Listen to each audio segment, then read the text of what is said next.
동적 프로그래밍을 살펴보고 있는데 마지막 문제로 웹환원 문제를 살펴보겠습니다. 컴퓨터 공학에서 유명하게 다루는 문제들이 있는데 그 중에 하나가 웹환원 문제예요. 그래서 알고리즘 공부를 하면서 웹환원 문제, 영일 배낭 문제, 그리고 서브셋섬, 부분 집합 합 문제, 이런 것들은 되게 유명한 문제고 여러분들이 꼭 알아두실 필요가 있는 문제들이고요. 이 문제들은 이제 다차 시간 해결책은 아직 발견이 안 된 그런 문제들이에요. 물론 이런 문제들을 이제 동적 프로그래밍으로 뭔가 좀 더 효율적으로 해결해 보려고 노력은 하고 있지만 여전히 동적 프로그래밍으로 해결한다고 해서 다 다차 시간으로 떨어지는 게 아닙니다. 영일 배낭도 마찬가지인 거고요. 그래서 이 웹환원 문제도 절대 이 웹환원 문제를 해결하는 효율적인 알고리즘은 존재하지 않고 있습니다. 그럼 웹환원 문제는 뭐냐? 웹환원이 여러 도시를 방문하면서 세일을 해야 돼요. 판매를 해야 되는 거죠. 근데 자기가 거주하고 있는 도시에서 출발해서 모든 도시를 다 거쳐서 다시 자기 집으로 오는 거예요. 근데 어떻게 여행하고 싶어요? 가장 최단 거리로 여행하고 싶은 거죠. 그래서 이 웹환원 문제가 바로 그런 문제이고요. 이 웹환원 문제는 보통 완전 그래프를 가정합니다. 그러니까 완전 그래프라는 건 모든 도시에서 다른 모든 도시까지 갈 수 있다는 거예요. 물론 문제에 따라서는 어느 도시에서 어느 도시까지는 경로가 없는 경우도 존재하는데 대부분의 이제 웹환원 문제에서 생각하는 그래프는 완전 그래프다. 그럼 완전 그래프면 이런 여행 이거를 우리가 한 노시에 출발해서 모든 노드를 거쳐서 자기 자신을 오는 경로, 그럼 이런 경로를 우리가 주기라 그러죠.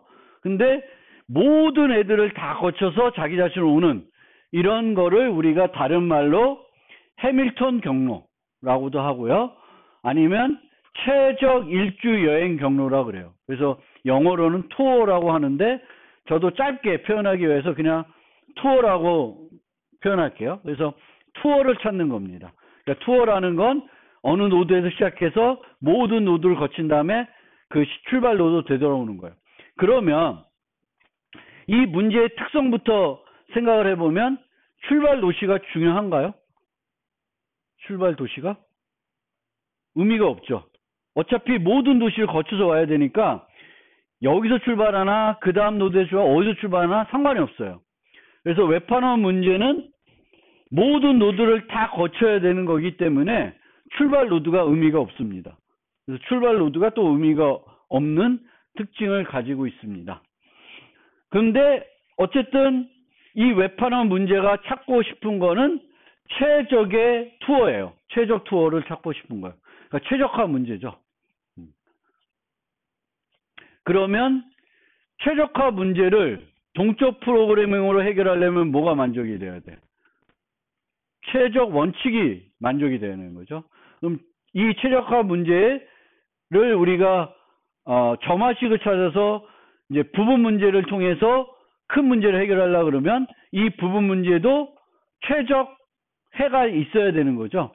그러면 이제 이 문제의 특성을 우리가 점화식을 찾아야 이제 동적 프로그램 하니까 점화식의 특성을 그 점화식을 찾기 위해서 우리가 어떻게 하냐면은 답의 구조로부터 찾는 거죠. 답의 구조를 보고 이 답을 그보다 더 작은 어떤 해로부터 만들 수 있는지를 살펴봐야 돼요.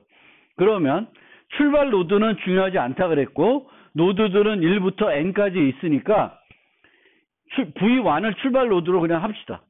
중요하진 않아요. 그러면 V1의 다음 노드는 V2가 될 수도 있고 V3가 될 수도 있고 VN이 될 수도 있죠. 그렇죠? 그럼 어디든가는 될 거고 그 다음에 이렇게 와서 다시 여기까지 와야 되겠죠. 그러면 이게 최적 투어면은 VK에서 V1까지는 어떤 경로일까요? 어떤 최적의 해가 될까요? 만약 얘가 최적해가 아니면은 동적 프로그램 해결을 못하는 거죠. 그래서 이렇게 놓고 봤더니 VK에서 이게 이제 최적해이면 최적 투어이면 VK에서 V1까지의 경로는 모든 애들을 다 거치면서 V1으로 가는 무슨 경로? 최단 경로가 돼야 돼요.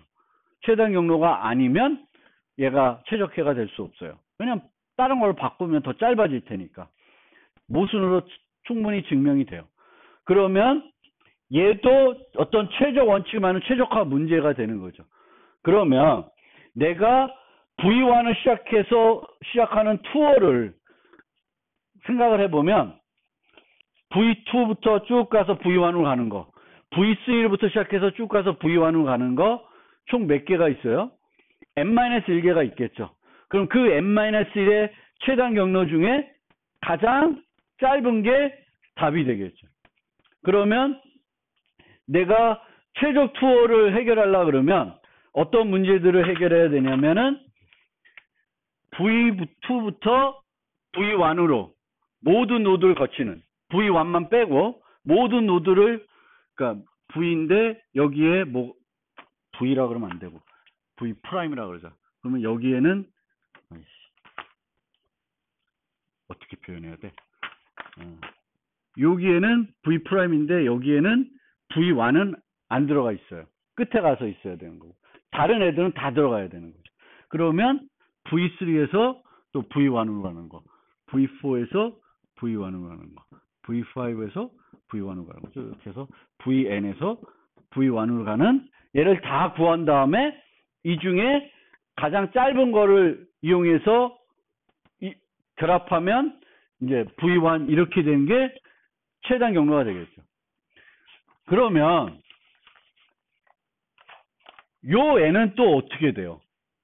V2에서는 그 다음에 V3 가는 게 있고 V4 가는 게 있고 V5 가는 애가 있을 테고 VN이 있겠죠. 그래서 V1까지. 근데 여기에는 V1도 빠지고 V2도 빠지겠죠. 그러면 얘보다는 얘가 크기가 어떻게 돼? 하나 줄죠. 그럼 계속 가면 크기가 하나짜리까지 나오겠지. 그럼 동적 프로그램이 어떻게 하는 거야? 저렇게 해서 끝까지 가는 게 아니라 거꾸로 와야 되는 거죠.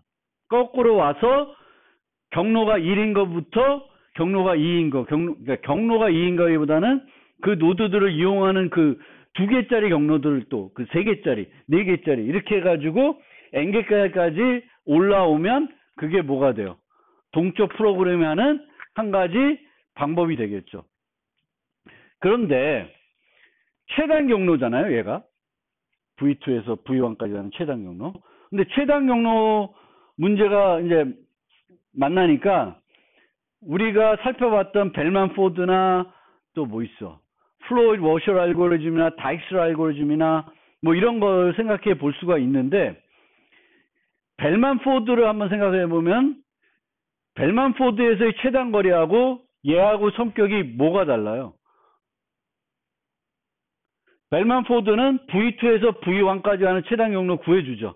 근데 벨만 포드는 모든 노드를 다 거쳐야 되는 게 아니죠. 그냥 가장 짧은 것만 찾아주는 거예요.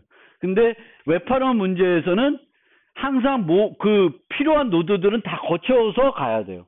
그러니까 그런 것들을 우리가 쉽게 활용이 안 되는 거죠. 이미 우리가 알고 있는 알고리즘들은 그렇게 모든 노드들이 다 들어가야 되는 최단 경로가 아니라 그냥 출발 노드와 목적 노드 간에 최단 경로만 찾아주는 그런 애들이에요. 그러니까 그런 애들을 이제 이 문제에서 웹파럼 문제에서 활용하기가 조금 어렵습니다. 그래서 이제 설명드린 그렇게 찾아가는 거예요. 그래서 이제 이렇게 되는 건데 문제가 이렇게 작은 문제로 나눠지는데 우리는 거꾸로 이제 여기서부터 해결하는 거죠. V2 V1. 그러니까 한 번에 가는. 그 다음에는 어떤 V2에서 또 다른 노드를 거쳐가는 것들. 이것들을 다 구하고 그 다음에 이렇게 해서 계속 늘려가는 거예요. 근데 이렇게 프로그래밍을 하면 돼요. 동적 프로그래밍을. 그래서 요 그래프에서 그 방법대로 이제 구하는 형태가 되겠습니다. 그래서 처음에는 2에서 1로 가는 아무것도 이용하지 않은 거, 제일 짧은 것들부터 하는 거죠. 그래서 여기서 보면 3에서는 1로 바로 가는 건 없죠. 그러면 이제 그 값을 무한대로 놓는 거예요. 무한대.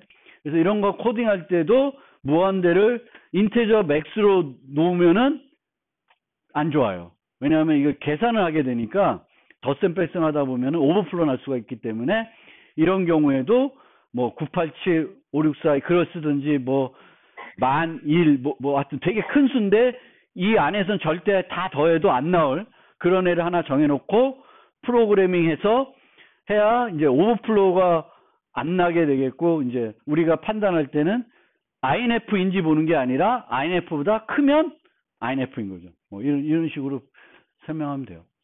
그래서 그 문제를 이제 동적 프로그램에는 이런 식으로 되는데 얘가 구현하기가 어려워요.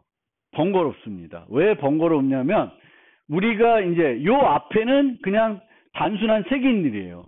근데 이 안에 들어가는 건 뭐예요? 집합 개념입니다. 요번에는 2만 포함되네. 요번에는 2, 3.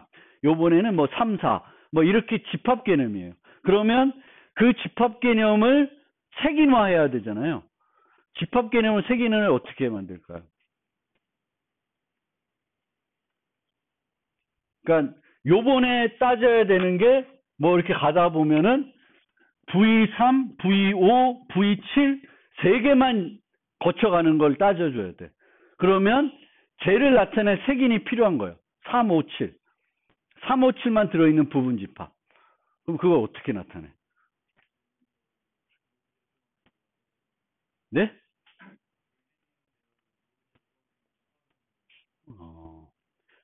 네. 불리언 배열을 만들게 되면 돼요. 그런데 불리언 배열을 만들면은 이제 언어에 따라서는 너무 크지? 커요. 그래서 이제 많은 경우에 우리가 어떤 부분 집합을 나타내고 싶을 때 가장 그 작은 크기로 집합을 나타내는 방법은 뭐냐면은 비트 벡터를 이용하는 거예요. 비트 벡터. 그러니까 우리가 요소가 5개다. 그러면 몇 비트 필요해? 5비트만 있으면 돼요. 그래서 5비트가 이렇게 5개가 있어요. 그러면 내가 얘와 표현된 이제 애가 필요하다. 그러면 여기는 00, 10, 10이 될 거예요. 이게 비트 벡터로 표현하는 거예요. 그러면 내가 n개의 요소로 구성된 집합의 부분 집합을 비트 벡터로 나타내려면 몇 비트가 필요해요? n비트가 필요한 거죠. 그걸 이용해서 구현을 해야 되는데 무지 번거롭습니다. 실제 구현을 보면. 근데 여러분들이 이 문제는 이 동적 프로그램 해보지 마세요. 되게 불편해. 효율적이지도 않고. 근데 동적 프로그램 가능하다는 걸 알아두시는데 여기서 여러분들이 가면 좋을 아이디어는 요거예요. 어떤 부분 집합을 표현해야 돼. 그 부분 집합을 표현해야 될 때 가장 짧고 간결하게 표현하는 방법은 뭐다? 비트 벡터예요. 근데 그래서 이 문제 말고 비트 벡터를 이용해서 집합을 나타내서 푸는 그런 문제들을 만날 때가 있을 거예요. 그래서 그거를 해결하려면 이제 어떤 집합 개념이 나오고 집합의 부분 집합을 표현해서 어떤 문제를 해결해야 돼. 그러면 그때 여러분들이 생각해 내셔야 되는 게 비트 벡터. 비트 벡터로 이제 요소를 여기에서부터 첫 번째 요소, 두 번째 요소를 해가지고 0이면 그 요소가 없는 거고 1이면 있는 걸로 해가지고 나타내면 되겠고 n개 요소가 있는 집합이면은 n비트로 그 집합의 모든 부분 집합을 다 나타낼 수가 있습니다. 그리고 모든 부분 집합에 대해서 이제 그 처리하려면 얘를 그냥 1씩 증가시키면 돼요. 0000은 공집합이 될 거고 1부터 쭉 증가시키면은 그 n비트에 있는 11111까지 증가시키면은 이제 모든 부분 집합을 한번 순환하게 되는 거예요. 빈 공집합부터 다 있는 애들까지 11111은 다 있는 애들이죠. 중복 없이 이렇게 그러니까 0부터 11111 있는 애까지 하나씩 플러스 1해 가면서 따져가지고 처리해주면 모든 부분 집합을 다 처리할 수 있습니다. 그래서 이 웹판원 문제는 동적 프로그래밍으로 가능하지만 실제 구현하면 그렇게 효율적이지도 않고 번거롭습니다. 번거롭지만 여러분들이 이 문제 말고 혹시 리트코드 같은 데 가서 이 비트 벡터를 이용해서 부분 집합 관련된 문제가 있으면 그런 문제를 한번 풀어보시면 그래서 요걸 익혀두어서 내 툴 세트에 하나 넣어두시면 요긴하게 쓰실 때가 있을 거예요. 비트 벡터로 부분 집합 표현하는 거.